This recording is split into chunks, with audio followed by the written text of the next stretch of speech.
In today's video, I'm going to show you exactly how to add a guest to a Trello board step by step. Whether you're collaborating with a client, bringing in a contractor, or simply giving someone view-only access to your project, Trello makes it incredibly easy to invite guests and control what they can do on your board. By the end of this video, you'll know how to send an invitation and set the right permissions so everything stays organized and secure. If you find this helpful, make sure to hit that like button and subscribe to the channel for more simple and practical software tutorials just like this. Let's get started. First, open your browser and go to Trello.com, then log into your account if you're not already signed in. Once you're inside Trello, navigate to the board where you want to add your guest. You can do this by clicking on the board name from your workspace homepage.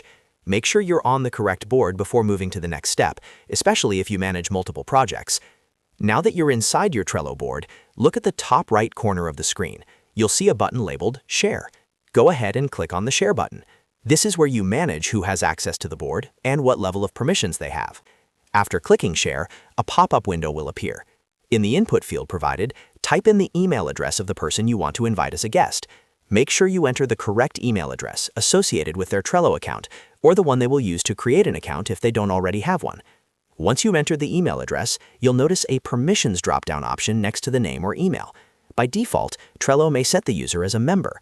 Click on the Member drop-down to see the available permission levels. This is an important step because it determines what your guest can and cannot do on your board. If you want the guest to only view the board without making any changes, select the Observer option. Observers can see cards, lists, and activity, but they can't edit content. This is perfect for clients or stakeholders who just need visibility into progress. If you want them to collaborate and actively make changes, you can leave them as a member instead. After choosing the appropriate permission level, double-check the email address and the selected role to make sure everything is correct.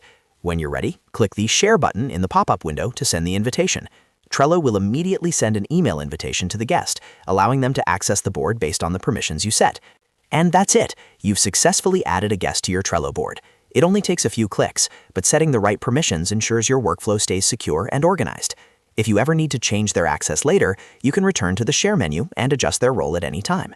If this video helped you out, make sure to like the video and subscribe to the channel for more Trello tips, productivity tutorials, and step-by-step software guides. Thanks for watching, and I'll see you in the next video.